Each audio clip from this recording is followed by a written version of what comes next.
I pushed open the door to my son's hospital room, each creak of the hinges feeling like another crack in my already shattered heart. The sterile smell hit me first, antiseptic and something metallic, but it was the silence that cut deepest. Machines beeped rhythmlessly beside his bed, their cold green lights casting shadows on his pale face. He looked so small under those blankets, tubes snaking out from beneath them like roots trying to hold him here. Mr. Carter, the doctor said as he followed me in, his voice low but firm. We've done everything we can. But there's little chance you'll wake up. Little chance. Those words echoed in my skull, hollow and final.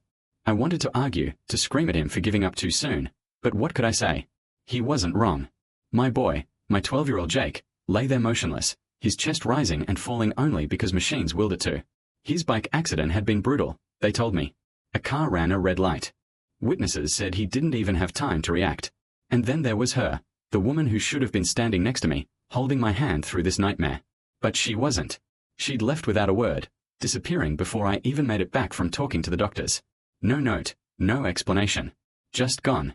Part of me wondered if she'd finally decided she couldn't take it anymore. The life we'd built together crumbling piece by piece over the years, but now wasn't the time to think about that. Not when Jake needed me. I stepped closer to his bedside, swallowing hard against the lump in my throat.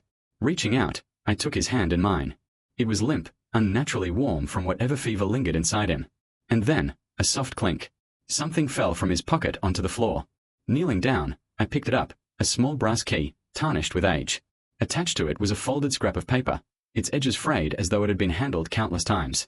My hands trembled as I unfolded it, smoothing the creases flat. In shaky handwriting, Jake's handwriting, it read, "Dad, use this to unlock what's inside."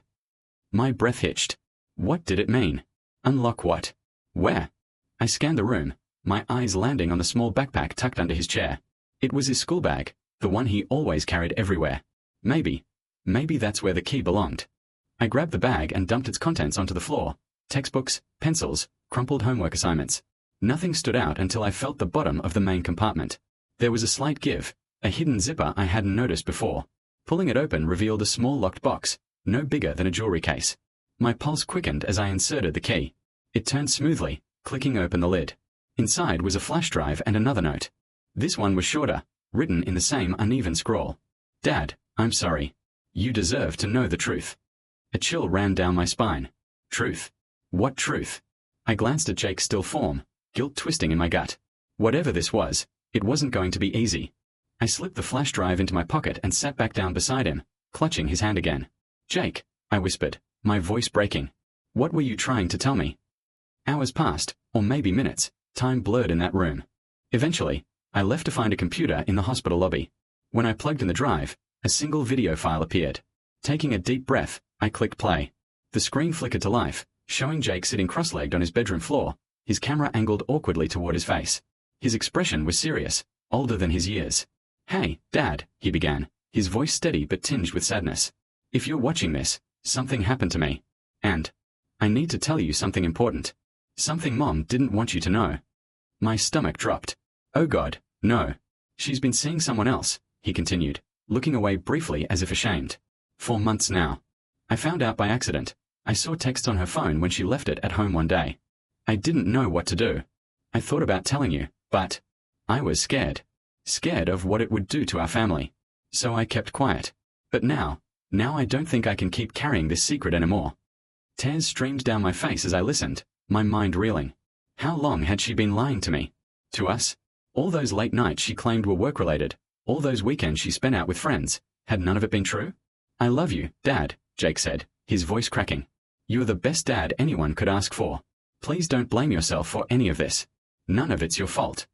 The video ended abruptly, leaving me staring at the blank screen. My chest ached, not just from grief, but from betrayal. She'd left today, hadn't she? Left me alone in this hospital room while our son fought for his life. Had she known I'd find this? Was this her way of running before the truth came out? I returned to Jake's room, numb but resolute. Sitting beside him once more, I held his hand tightly.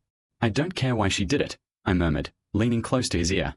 She doesn't matter right now. All that matters is you, buddy. You hear me? You fight, okay? Fight like hell. Because no matter what secrets lay buried or how much pain I felt, one thing was clear, I wasn't losing my son. Not today. Not ever. Days turned into weeks. Jake remained in his coma, suspended between life and death, while I sat vigil at his bedside. The hospital became my world, a place where time moved differently, marked only by the rhythmic beeping of machines and the occasional shuffle of nurses checking vitals. But the truth Jake had left me with gnawed at me constantly.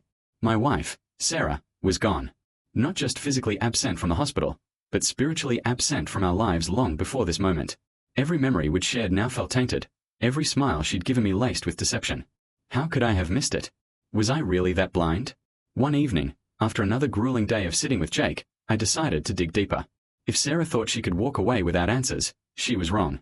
I needed to know everything, the who, the why, the how long. And more importantly, I needed to understand what kind of woman would abandon her own son during his darkest hour. I went home for the first time in days, walking into the quiet emptiness of our house. It felt alien now, colder somehow. Her scent still lingered faintly in the air, but even that seemed like a cruel joke.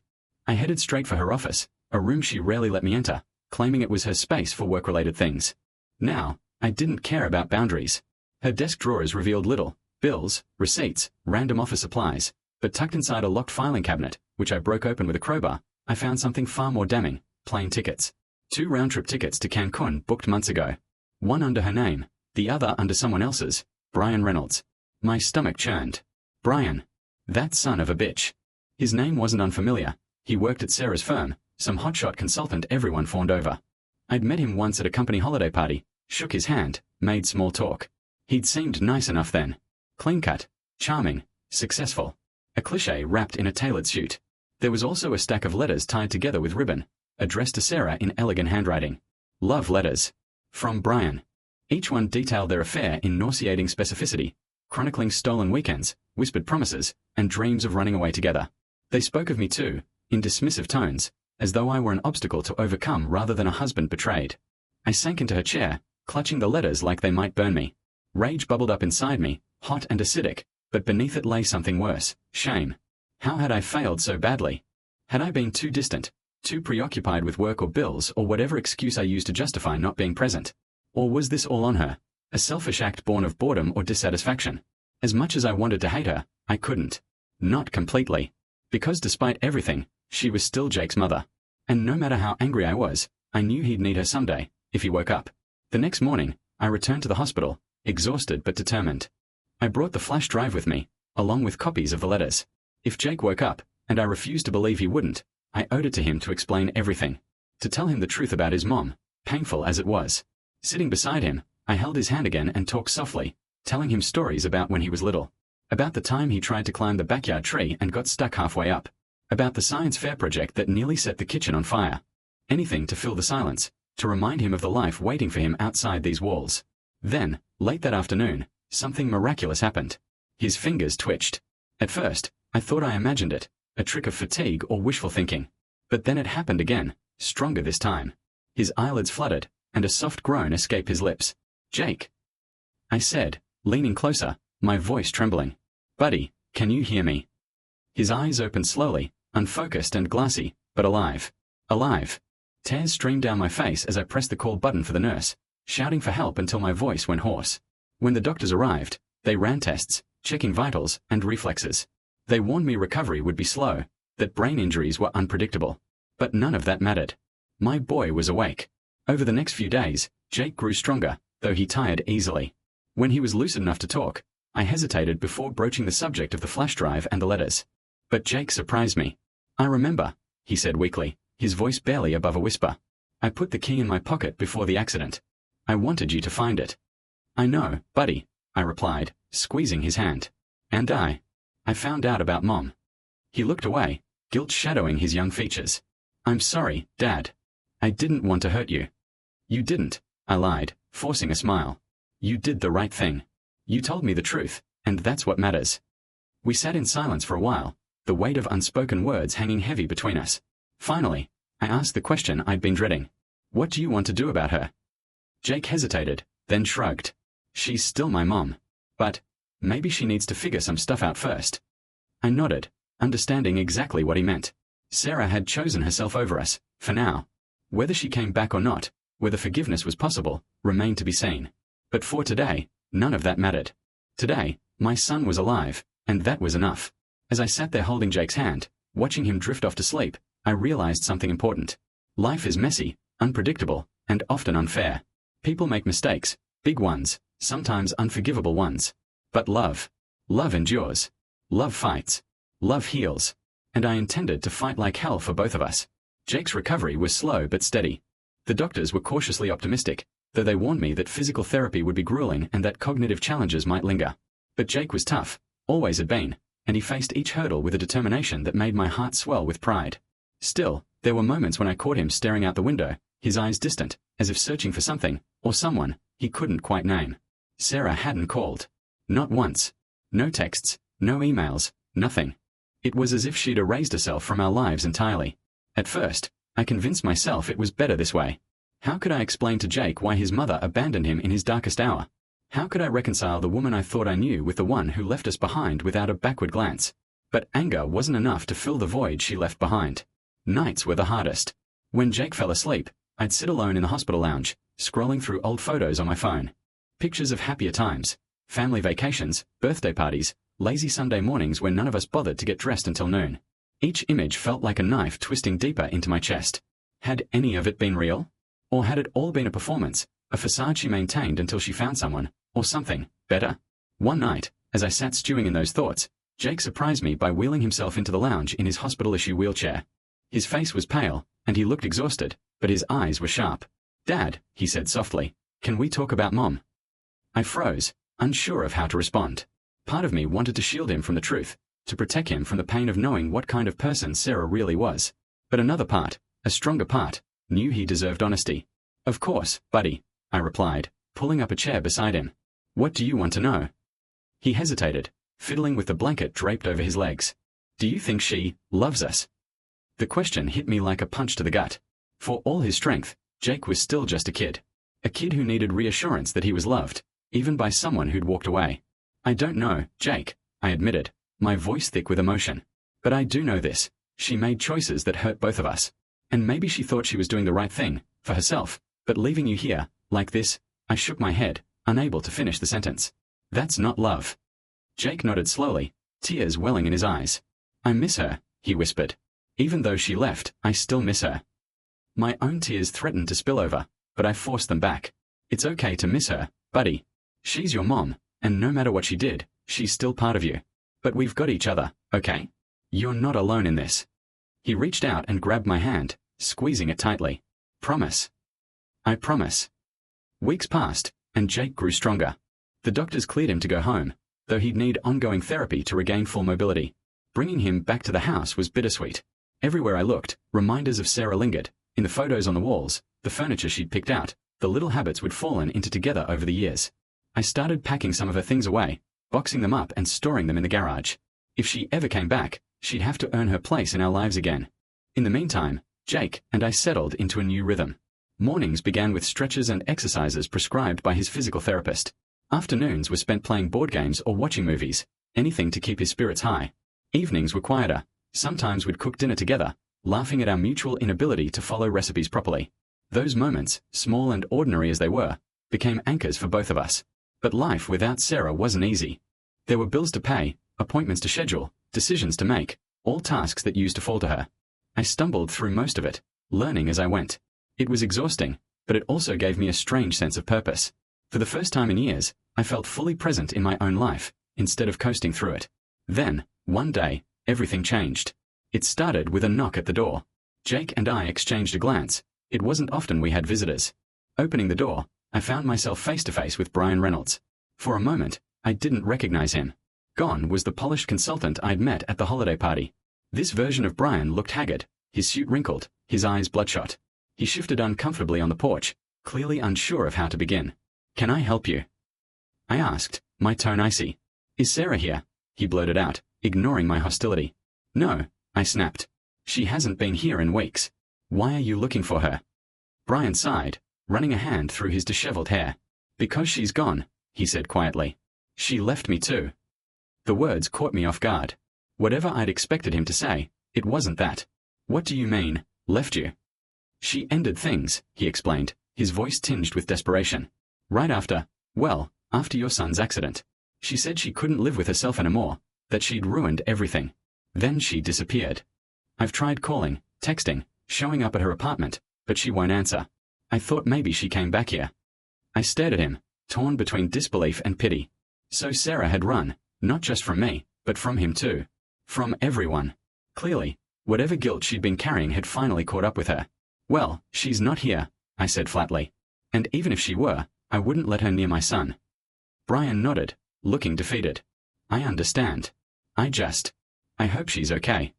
As he turned to leave, I called after him. Wait. He stopped, glancing over his shoulder.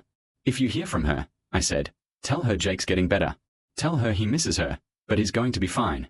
With or without her. Brian gave me a weak smile before walking away.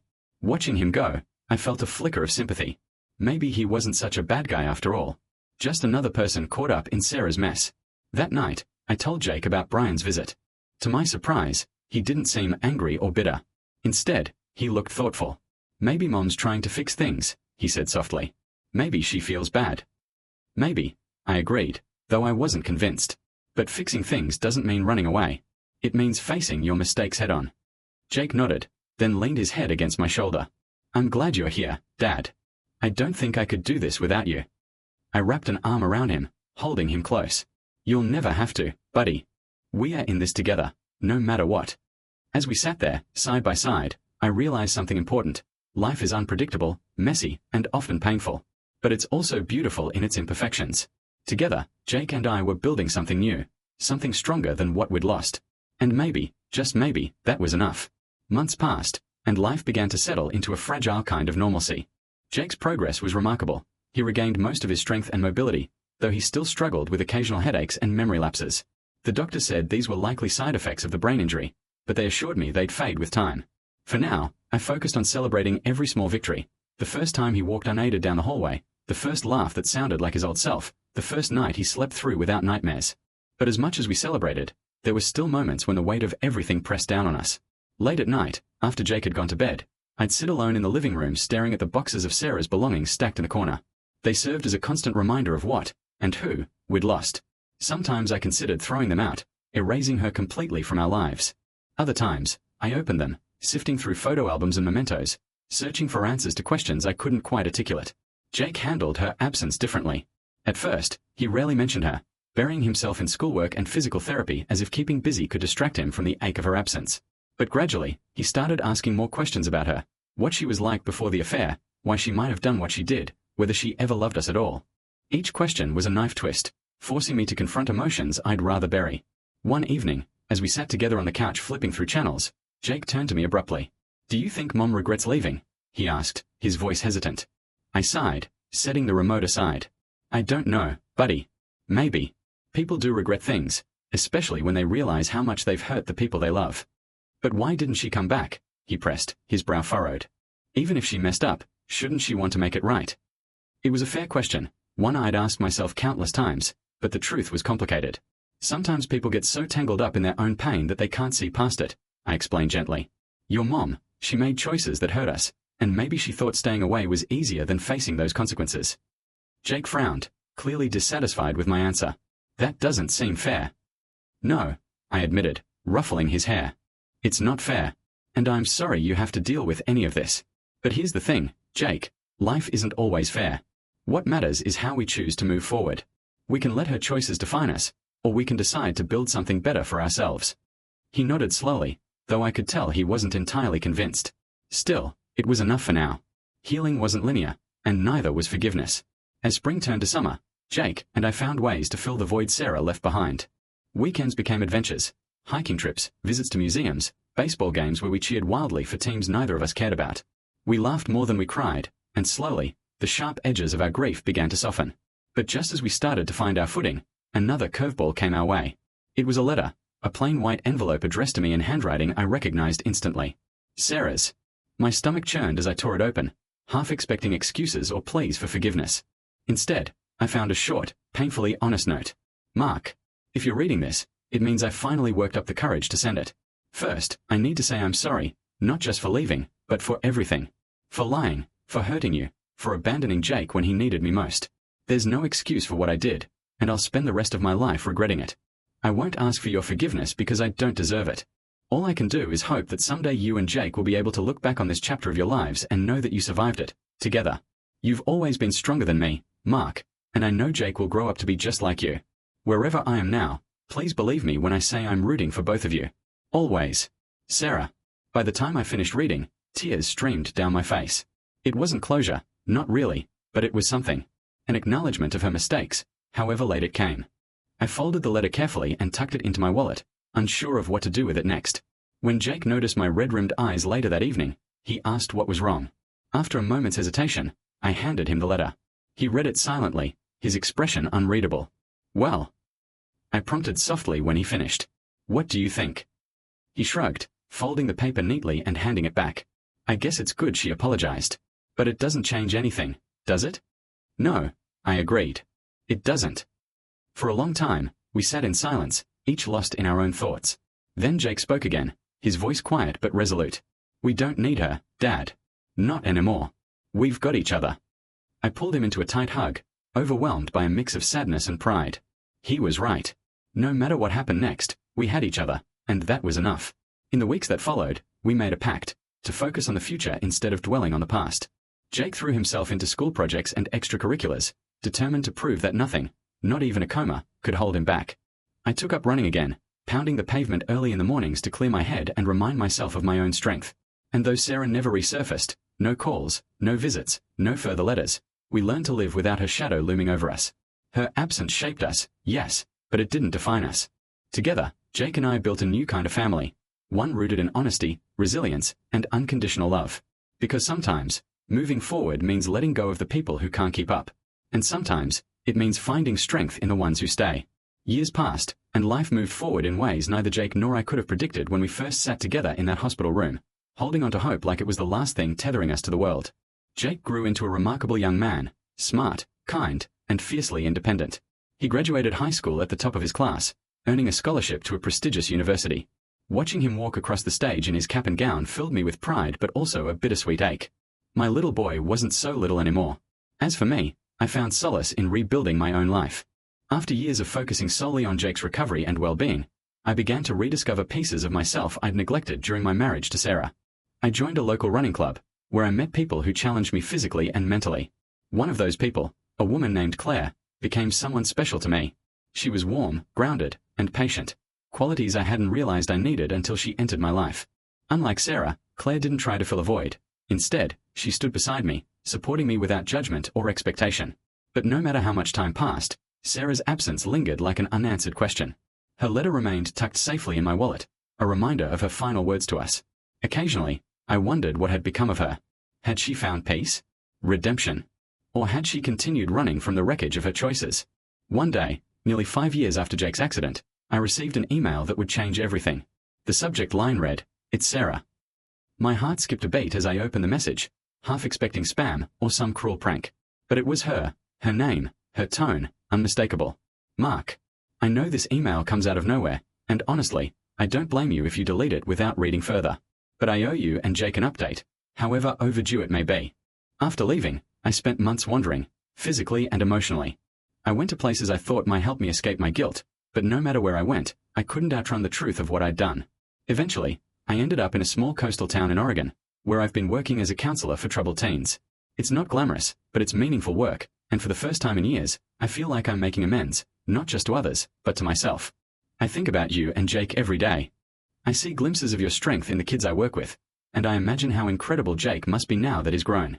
Please tell him I'm proud of him, even though I have no right to say it. If you ever want to talk, or if Jake does, I'll understand if you don't, but I'll leave my contact information below. Either way, thank you for raising such an amazing son. You've always been better than me, Mark, and I hope someday you can forgive me for throwing away something so precious. Sarah. I stared at the screen, my emotions swirling like storm clouds. Part of me wanted to delete the email immediately, to erase her from our lives once and for all. But another part, the part that still cared, despite everything, wondered if closure was possible. Could we ever truly move on without addressing the past? That evening, I showed the email to Jake. He was home from college for winter break, sprawled on the couch with a textbook open on his lap. When he saw the sender's name, his eyebrows shot up. "She wrote to you?" he asked, sitting up straighter. "Yeah," I replied, handing him my phone. "Read it." He scanned the email silently, his expression unreadable.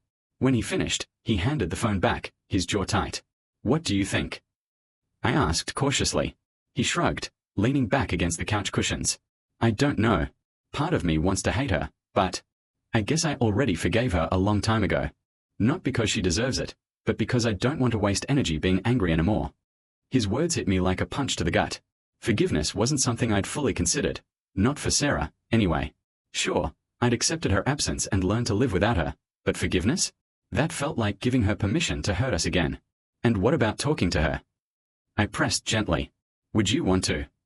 Jake hesitated, then shook his head. Not yet. Maybe someday. But right now, I'm happy with the way things are. With us. I nodded, relief washing over me. Whatever decision we made about Sarah, it wouldn't define us. We'd built a life together that was strong enough to withstand anything, even the specter of her return. In the end, I chose not to respond to Sarah's email. Not because I hated her or wanted to punish her, but because I realized she wasn't part of our story anymore. Her choices had taken her down a different path, one we weren't meant to follow. Instead, Jake and I focused on the future. He graduated college with honors, landing a job at a tech startup in San Francisco. On moving day, I helped him pack up his belongings, marveling at how quickly the years had flown by. As we drove toward the city, I couldn't help but feel a pang of nostalgia, for the little boy he used to be, for the family we'd lost, and for the bond we'd forged in their place. You okay, Dad? Jake asked, noticing my silence. Yeah, I said, smiling at him. Just thinking about how proud I am of you. He grinned, reaching over to squeeze my shoulder. Thanks, Dad. For everything. We spent the weekend setting up his apartment, unpacking boxes, and reminiscing about old times. On Sunday evening, as I prepared to drive back home, Jake walked me to my car. I love you, Dad, he said, hugging me tightly. I love you too, buddy, I replied, blinking back tears. Call me whenever you need me. I will, he promised.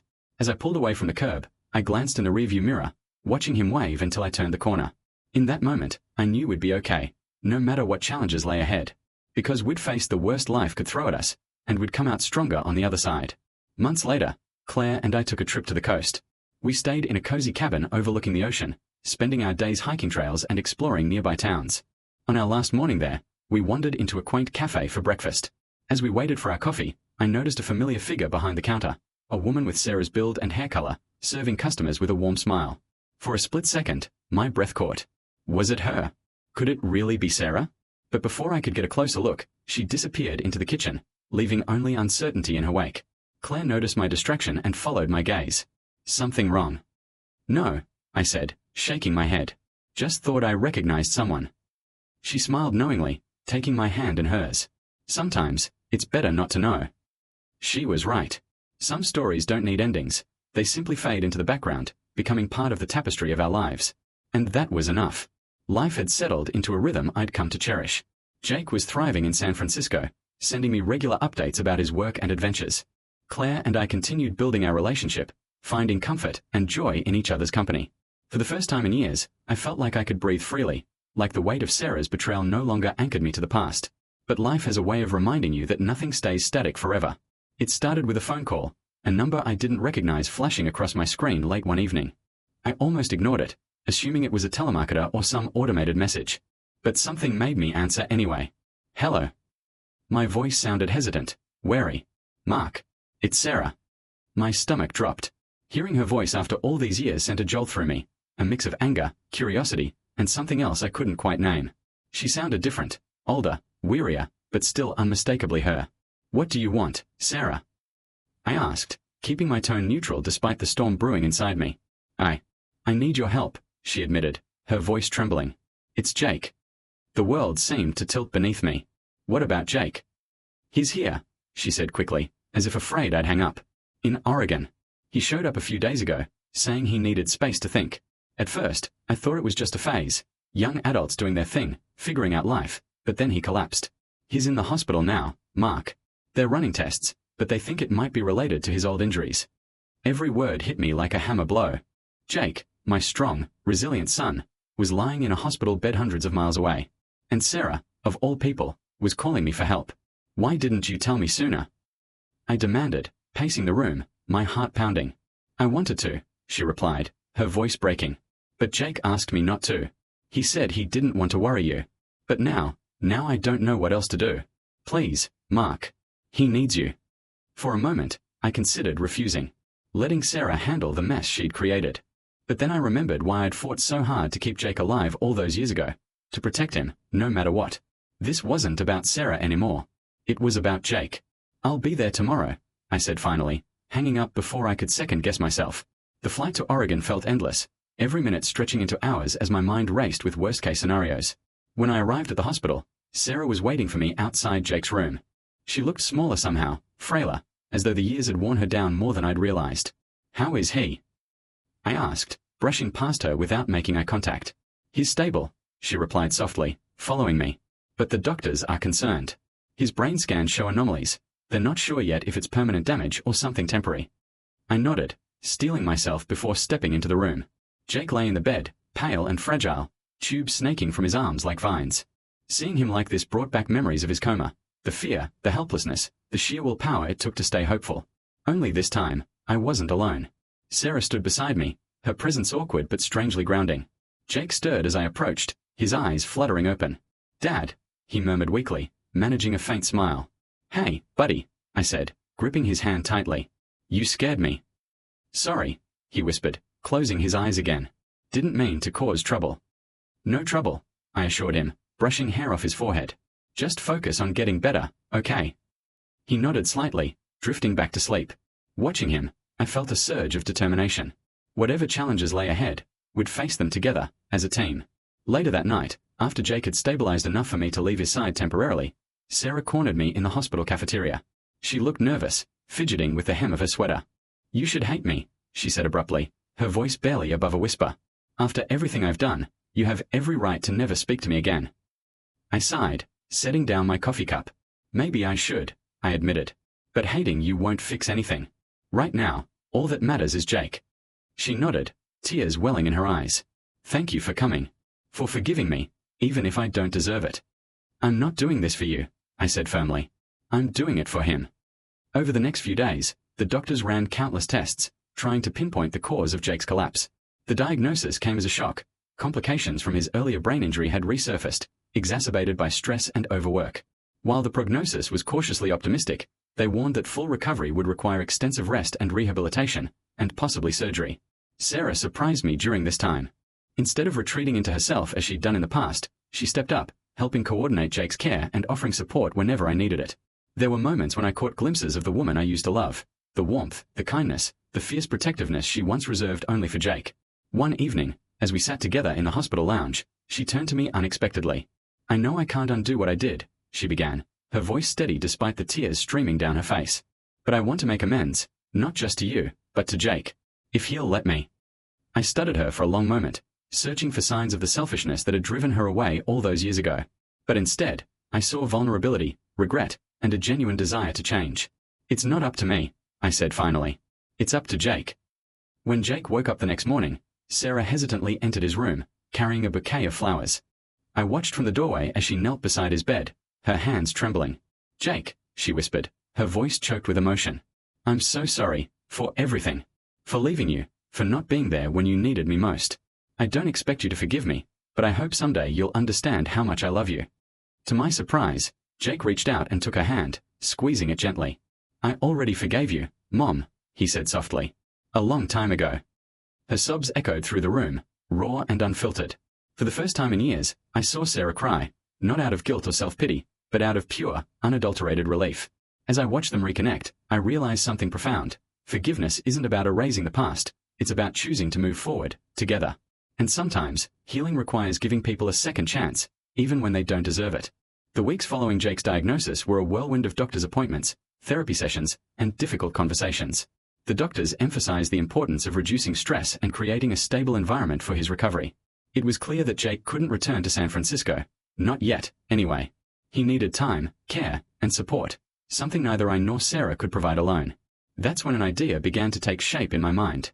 Not fully formed, but enough to spark hope. What if we tried again? Not as husband and wife, that ship had sailed long ago, but as parents united by our love for our son. Could we put aside years of pain and betrayal for Jake's sake? I broached the subject with Sarah one evening after Jake fell asleep. We sat together in the hospital lounge, the fluorescent lights casting harsh shadows on her tired face. "We need to figure out a plan," I said, keeping my tone measured. "Jake's going to need both of us for a while." She nodded, twisting a strand of hair nervously between her fingers. I know. And I want to help. I owe him that much. But, how do you think he'd feel about me being around more? It's not about what he feels, I replied honestly. It's about what he needs. You're his mother, Sarah. No matter what happened between us, that doesn't change. Her eyes glistened with unshed tears. Do you really think I can be part of his life again? After everything? I don't know, I admitted. But I do know this. Jake deserves every chance at happiness and stability we can give him. If you're serious about making amends, now's your opportunity. She swallowed hard, nodding resolutely. Then tell me what to do. We decided to share custody temporarily, splitting responsibilities based on logistics and practicality rather than emotion. Sarah offered to move back to California, closer to where Jake had been living, while I stayed near Claire in our hometown. It wasn't ideal, but it allowed us to co-parent effectively without stepping on each other's toes too much. At first, Jake seemed hesitant about spending extended time with Sarah. Years of absence had left scars that wouldn't heal overnight. But slowly, tentatively, he began to let her in. She joined him for physical therapy sessions, cooked meals for him, and even attended medical appointments alongside me. Each small interaction chipped away at the walls he'd built around his heart, revealing glimpses of the bond they once shared. For my part, I struggled with jealousy, at least initially. Watching Sarah step back into Jake's life so seamlessly felt like salt in an old wound. But I reminded myself daily that this wasn't about me. This was about giving Jake the best possible chance at recovery, and if that meant sharing him with Sarah, so be it. One afternoon, as Jake rested on the couch recovering from a particularly grueling therapy session, Sarah approached me in the kitchen. Her expression was tentative, almost shy. Mark, she began, hesitating before continuing. Thank you. For letting me be here. For trusting me, even though I haven't earned it. I set down the dish towel I'd been using to dry plates, leaning against the counter. You're Jake's mom, Sarah. You didn't earn my trust, no, but you're earning it now. That's what matters. A flicker of relief crossed her face, followed by something else, gratitude. I won't mess this up, she vowed. Not again. I hope not, I said simply, because Jake deserves better than either of us gave him before.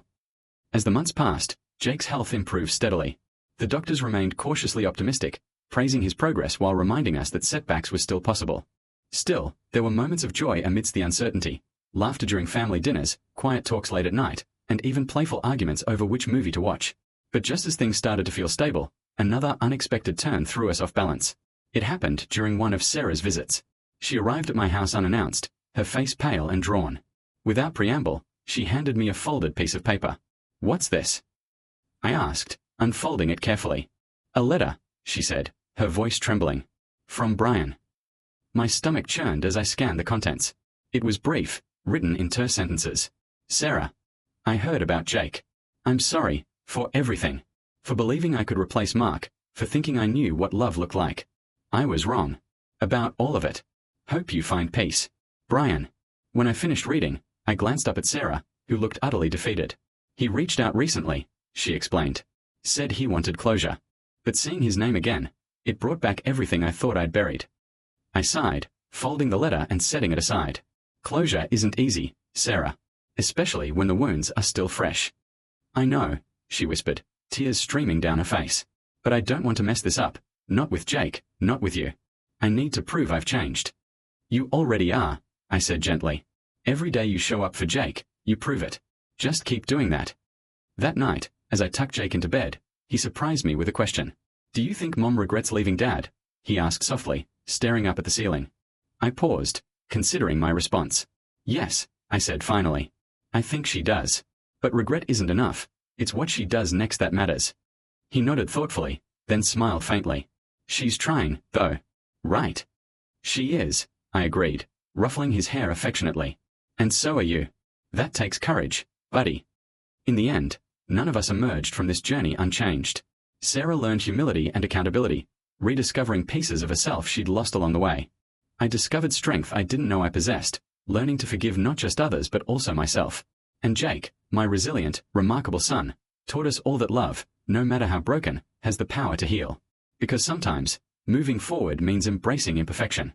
It means choosing to rebuild what's been shattered, even when the cracks remain visible. And it means recognizing that family isn't defined by perfection. It's defined by the willingness to try, over and over again, until the pieces fit together once more. Months turned into a year, and our makeshift co-parenting arrangement became something resembling normalcy, or at least, a version of it. Jake thrived under the collective care of both Sarah and me, regaining much of his strength and confidence. His doctors were optimistic about his long-term prognosis, though they cautioned against pushing too hard too fast. Still, Jake approached life with the same determination he'd shown since waking from his coma, throwing himself into physical therapy and slowly easing back into work remotely. Sarah and I settled into an uneasy rhythm, communicating primarily through texts and shared calendars to coordinate Jake's schedule. It wasn't perfect. There were moments of tension, miscommunication, and lingering resentment, but for Jake's sake, we kept the peace. She rented a small apartment near San Francisco, close enough to stay involved in his daily life but far enough to avoid stepping on my toes. Occasionally, she joined us for dinners or weekend outings, her presence awkward yet earnest. Despite the strides we'd made, I couldn't shake the feeling that something was simmering beneath the surface, something neither Sarah nor I had fully addressed. Forgiveness, I realized, wasn't a one-time act. It was a process, messy and non-linear. And just because we'd chosen to move forward didn't mean the past no longer mattered. One evening, after Jake went to bed, Sarah lingered in my living room, fidgeting with the hem of her sweater. Her visits had become less frequent over time, but tonight felt different. There was a heaviness in the air, a tension I couldn't quite place. "Mark," she began hesitantly, "can we talk?" I nodded, gesturing for her to sit. "Sure. What's on your mind?" She took a deep breath, her hands clasped tightly in her lap. "I've been thinking about us. About everything." My stomach tightened. This was the conversation I'd been dreading, the one where old wounds reopened, where unspoken truths spilled out like floodwaters breaking through a dam. "I know we've come a long way," she continued, her voice trembling. "And I'm grateful for your patience, for letting me be part of Jake's life again.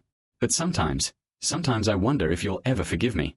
Not just for leaving, but for everything. For hurting you, for destroying what we had." Her words hung in the air, raw and unfiltered. Part of me wanted to deflect, to brush off the question with a vague reassurance. But another part, the part that had spent years carrying the weight of her betrayal, knew it was time to face it head-on. "I don't know, Sarah," I admitted, my voice low. "Forgiveness isn't something I can just hand over, like a gift wrapped in a bow. It's complicated." "I understand," she said quickly, tears welling in her eyes. "And I don't expect it. But I need you to know that I regret every choice I made that hurt you. Every lie, every selfish decision. It all led to this moment, and I hate myself for it." Her vulnerability caught me off guard. For so long, I'd imagined Sarah as untouchable, impenetrable, a woman who walked away without looking back. But sitting across from her now, I saw someone entirely different, fragile, remorseful, and desperate for redemption. "I believe you," I said finally, my tone softer than I intended. "But believing you doesn't erase the pain. That takes time. Maybe more time than either of us has left." She nodded, wiping her tears with the back of her hand. "I'll wait," she whispered. "As long as it takes." The next morning, Jake noticed the tension between us during breakfast. He glanced between Sarah and me, his brow furrowed. "Everything okay?" he asked cautiously. "Yeah, buddy," I replied, forcing a smile. "Just grown-up stuff." He rolled his eyes playfully, shaking his head. "You guys are weird." We laughed, awkwardly, but genuinely. In that moment, I realized how much I valued these fleeting glimpses of normalcy. No matter how fractured our relationships might be, there was still beauty in the effort, in the willingness to try. A few weeks later, Claire invited me to dinner at her place. We'd been seeing each other steadily for nearly 2 years now, and though she understood the complexities of my situation with Sarah and Jake, I knew she sometimes worried about being relegated to the sidelines. "How's it going with Sarah?" she asked gently as we sat together on her couch after dinner, wine glasses in hand. "It's complicated," I admitted, swirling the liquid in my glass. "She's trying, really trying. But some days, it feels like we are treading water instead of swimming toward shore." Claire nodded thoughtfully, reaching over to squeeze my hand. "Do you think you'll ever trust her again? Fully, I mean." "I don't know," I said honestly. "Part of me wants to, for Jake's sake. But another part wonders if it's even possible. Trust isn't something you can rebuild overnight." "No," she agreed. "But maybe it doesn't have to be all or nothing. Maybe you can find a middle ground, a way to coexist without expecting perfection." Her words stayed with me long after I left her apartment that night. Maybe she was right. Maybe forgiveness didn't require forgetting, or even fully reconciling. Maybe it simply meant choosing to let go of the anger, bit by bit, until only love remained. The turning point came unexpectedly, during one of Jake's routine checkups. The doctor delivered good news. Jake's scan showed significant improvement, and barring any unforeseen complications, he could gradually resume a more active lifestyle. As we celebrated in the waiting room, Sarah pulled me aside. "Mark," she said, her voice steady but filled with emotion, "I want to thank you for everything.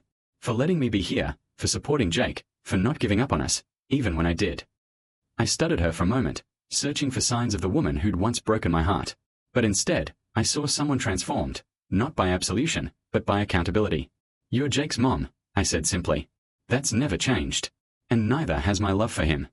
Her eyes glistened with tears, but she smiled, a real, genuine smile.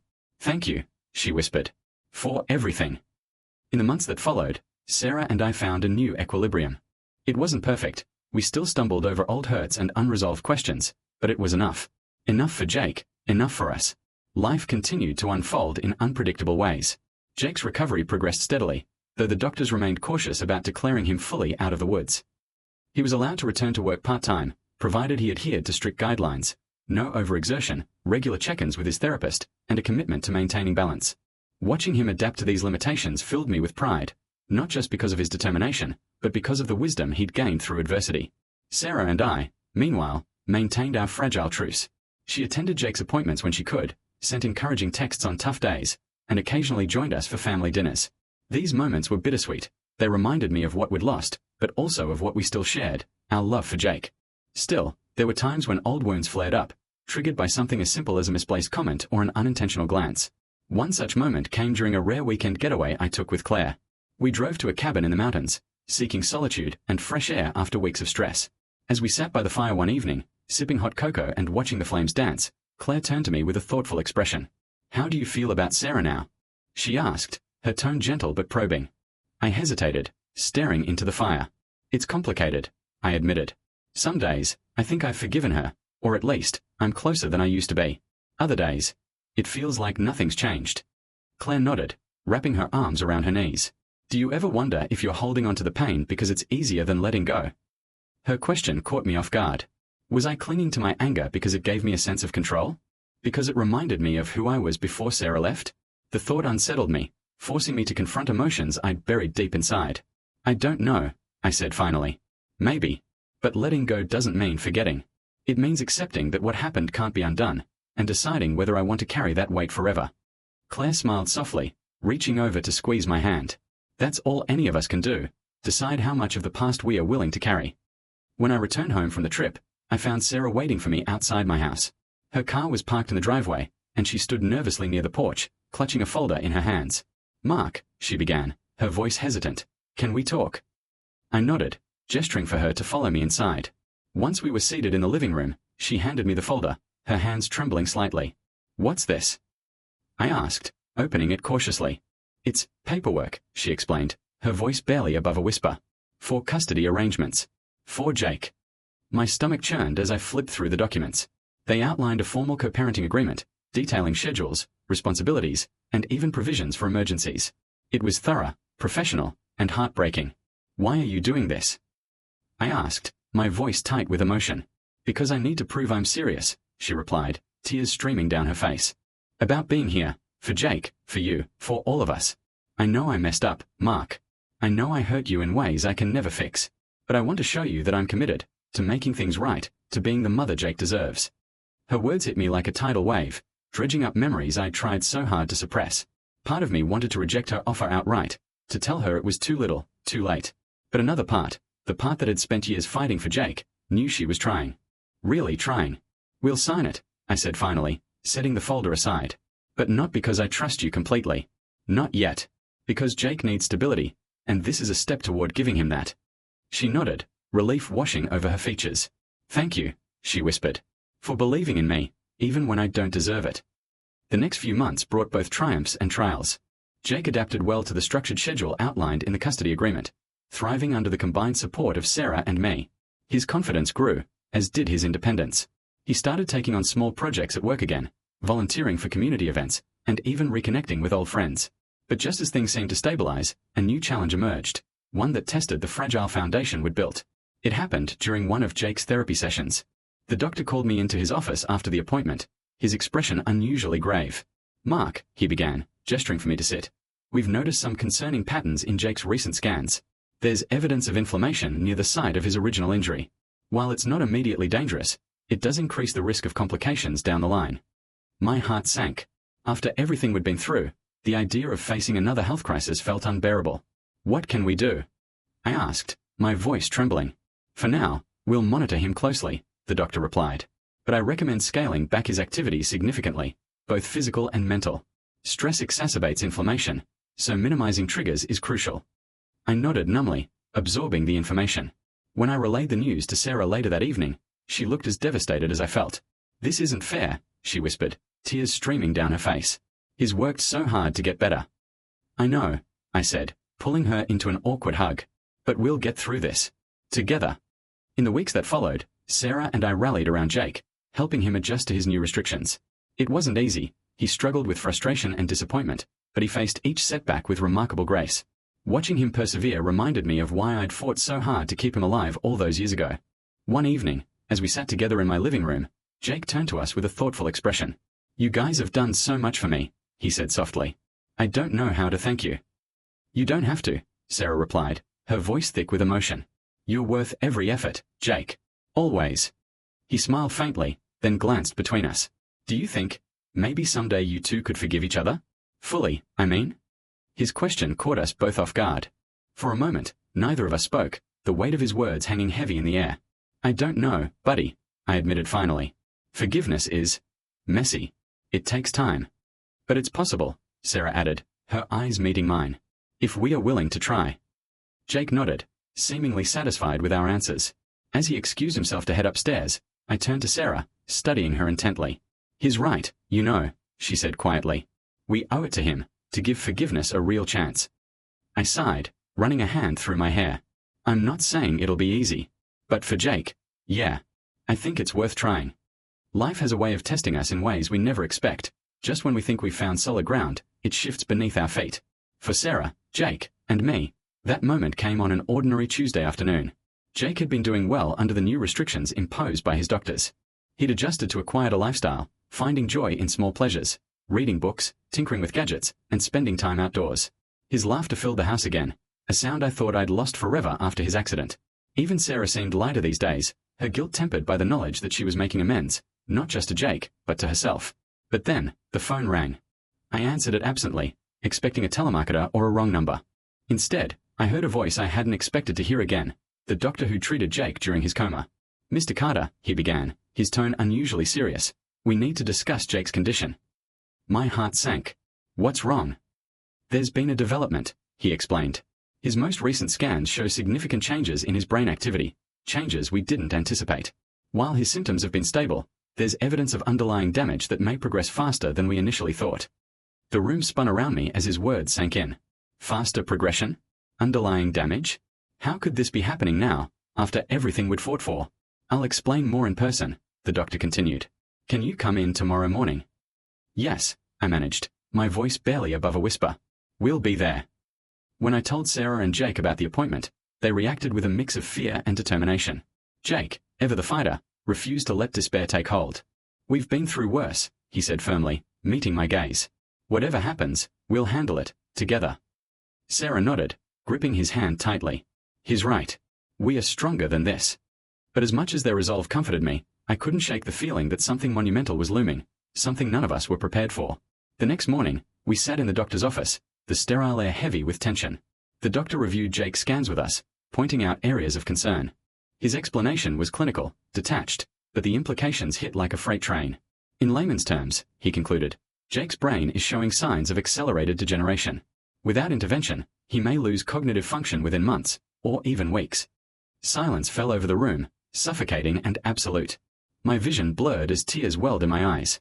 Beside me, Sarah clutched Jake's hand so tightly her knuckles turned white. "What kind of intervention?" I asked hoarsely, desperate for any shred of hope. "There's an experimental treatment," the doctor replied cautiously. "It's risky, and success isn't guaranteed. But it might slow the progression, or potentially reverse some of the damage." "How risky?" Sarah pressed, her voice trembling. "The procedure involves direct neural stimulation," he explained. "There's a chance of complications, including permanent disability or a failure." The word hung in the air, unspoken yet deafening: death. Jake listened quietly, his expression unreadable. When the doctor finished, he turned to us with surprising calmness. "I want to do it," he said simply. "No," Sarah blurted out, shaking her head vehemently. "It's too dangerous." "It's my decision," Jake countered, his voice steady. "You've both done everything to keep me alive. Now it's my turn to fight, for myself, for you guys." I stared at him, torn between pride and terror. He was right. It was his decision. But how could I let him risk everything again? That night, Sarah and I stayed up late, debating what to do. She argued against the procedure, citing the risks and the uncertainty of its success. I wanted to support Jake's choice, but doubt gnawed at me relentlessly. "We can't lose him again," Sarah whispered, her voice breaking. "Not after everything." "I know," I replied, pulling her into a hug. "But we can't make this decision for him. It's his life." She cried silently into my shoulder, and for the first time in years, I held her without resentment. In that moment, we weren't ex-spouses or estranged parents. We were two people united by love for the same child. The day of the procedure arrived, and we accompanied Jake to the hospital. As they wheeled him into the operating room, he gave us one last smile, a brave, defiant grin that reminded me so much of the boy who'd once climbed trees and dreamed of building robots. "Love you guys," he said softly. "We love you too, buddy," I replied, my voice choked with emotion. "More than anything." Hours passed in agonizing silence. Finally, a nurse emerged, her expression unreadable.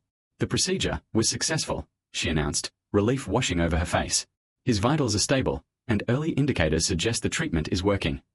Tears streamed down Sarah's face as she collapsed into my arms.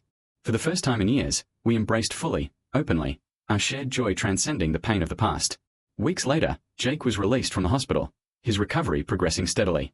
The experimental treatment had worked beyond anyone's expectations, halting the degeneration and even reversing some of the damage. Doctors called it a miracle. I called it proof of Jake's indomitable spirit. As we celebrated his homecoming, Sarah turned to me with a bittersweet smile. "You know," she said softly, "none of this would have been possible without you. Without both of us." I nodded, understanding the unspoken truth in her words. Our fractured family had endured unimaginable trials, but in doing so, we'd discovered something profound. Love isn't defined by perfection, it's defined by perseverance. By choosing to stand together, no matter how broken we might feel. And then came the unexpected twist. One evening, as Jake rested on the couch recovering, Sarah approached me with a letter in her hand. Her expression was solemn, her eyes red-rimmed. "What's this?" I asked, taking it cautiously. "A goodbye," she admitted, her voice barely audible. "I've decided to leave, for good this time." Shock coursed through me. "Why? After everything?" "I realized something," she interrupted, tears streaming down her face. "Jake doesn't need me anymore, not the way he used to. And neither do you. I came back to fix things, to make amends, and I have. But staying, it wouldn't be fair to any of us. You deserve someone who can truly be present, Mark. Someone whole." Before I could respond, she leaned in and kissed my cheek, a gesture of gratitude, closure, and farewell. Then she turned and walked out the door, leaving behind only the faint scent of her perfume and the echo of her footsteps. In the days that followed, Jake and I processed Sarah's departure together. It hurt, deeply, but it also felt inevitable.